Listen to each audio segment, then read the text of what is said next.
ഇന്ന് നവംബർ 14 ശിശുദിനം. ഇന്ത്യയിലെ പ്രഥമ പ്രധാനമന്ത്രി ജവഹർലാൽ നെഹ്റുവിന്റെ ഓർമ്മകൾ ഉണർത്തി വീണ്ടും ഒരു ശിശുദിനം കൂടി വന്നെത്തിയിരിക്കുന്നു.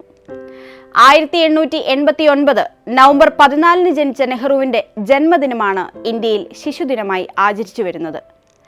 ചാച്ചാജി എന്ന വിളിപ്പേരിൽ അറിയപ്പെട്ട നെഹ്റു എന്നും കുട്ടികളുടെ ഇഷ്ടത്തോഴനായിരുന്നു. അതിനാലാണ് അദ്ദേഹത്തിന്റെ ജന്മദിനം ശിശുദിനമായി ആചരിക്കുന്നത്.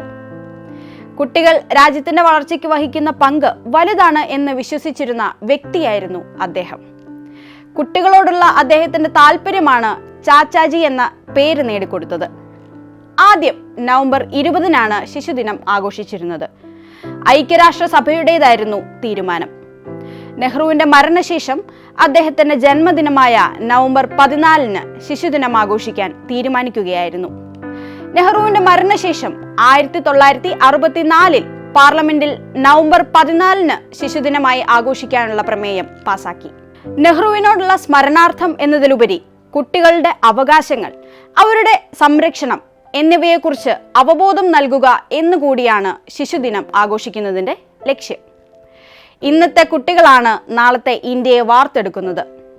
കുട്ടികളെ എങ്ങനെ വളർത്തിക്കൊണ്ടുവരുന്നു എന്നതിനെ ആശ്രയിച്ചിരിക്കും രാജ്യത്തിന്റെ ഭാവി.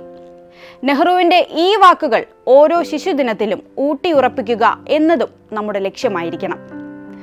രാജ്യത്തിന്റെ ഭാവി വാഗ്ദാനങ്ങളാണ് കുട്ടികൾ. ഏതൊരു രാജ്യത്തിന്റെയും ഉന്നമനത്തിന് കുട്ടികൾ വഹിക്കുന്ന പങ്ക് വളരെ വലുതാണ്. കുട്ടികളുടെ വ്യക്തിത്വത്തെ രൂപപ്പെടുത്തിയെടുക്കുന്നതിൽ ഓരോ സമൂഹത്തിനും പങ്കുണ്ട്.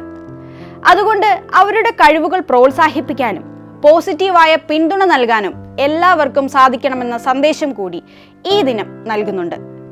ഒരിക്കൽ കൂടി എല്ലാവർക്കും ശിശുദിനാശംസകൾ നേരുന്നു.